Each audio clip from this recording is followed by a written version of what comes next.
ਆ ਗੇਮ ਹੋ ਰਹੀ ਹੈ ਜੀ। ਕੜਾ ਕਿੰਨਾ ਦਿੰਦੇ ਆ? ਕੜਾ ਜੀ 2 ਰੁਪਏ ਦਾ ਜੀ। ਅੱਛਾ 2 ਰੁਪਈਆਂ ਦਾ ਇੱਕ ਕੜਾ।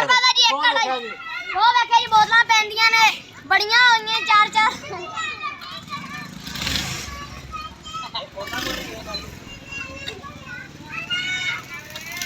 ਇਹ ਕੜਾ ਵਿੱਚ ਪੈ ਗਿਆ ਤਾਂ ਚੀਜ਼ ਉਹਦੀ ਹੋ ਗਈ ਜੀ। ਤੇ ਇਹਨਾਂ ਨੇ ਸਾਰਿਆਂ ਦੀ ਟਰਾਈ ਬੋਤਲ ਤੇ ਆ ਤਾਂ ਉਹ ਵੀ ਗਰਮ ਆ। ਆ ਬੋਤਲ ਗਈ। ਯਾਨੀ 2 3 ਪਈ ਤੇ ਚਾਬੀ ਹੈ। ਅੱਛਾ ਬੋਤਲ ਕਿਹਦੀ ਗਈ? ਇਹ ਪਿੰਡ ਦਾ ਮਾਹੌਲ ਆ ਜੀ, ਵੇਖ ਲਓ। ਯਾਨੀ ਕਿ ਕਿੰਨੇ ਲਏ ਸੀ ਕੜੇ? ਕਿੰਨੇ ਲਏ ਸੀ ਕੜੇ? 3 ਬੋਤਲਾਂ ਆਉਂਦੀਆਂ। ਲੈ ਤੂੰ ਤਾਂ ਫੇਰ ਬਾਜੀ ਲੈ ਗਿਆ।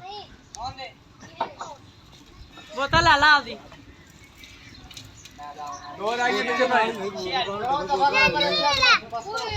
ਬਕਾਰਾ ਤੇਰਾ ਉਹ ਲਟੀਜੀ ਜਾਣੇ ਆ ਬਸ। ਆ ਇੱਕ ਹੋਰ ਪੈ ਗਈ 3 ਹੋ ਗਈਆਂ ਪੂਰੀਆਂ ਭਾਈ। ਯਾਰ ਬੋਲ ਲੈਣ ਕੀ ਆ?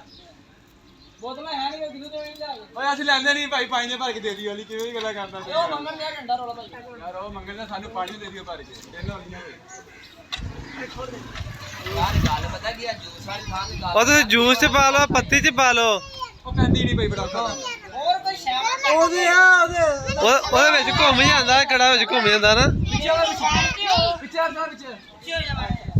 ਉਹ ਦੋ ਹੋ ਗਈਆਂ। 2 ਹੋ ਗਈਆਂ।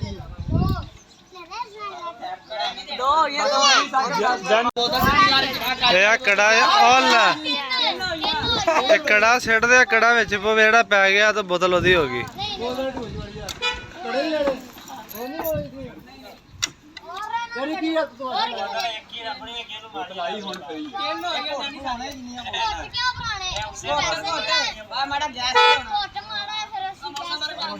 ਇਹ ਦੋਸਤੋ ਕਮੈਂਟ ਕਰਕੇ ਦੱਸਣਾ ਕਿ ਤੁਹਾਡੇ ਵੀ ਇਹ ਗੇਮ ਹੁੰਦੀ ਆ ਕਿ ਨਹੀਂ ਹੁੰਦੀ, ਜਿਹੜੀ ਸਾਡੇ ਪਿੰਡ ਵਿੱਚ ਇਹ ਗੇਮ ਹੋ ਰਹੀ ਹੈ।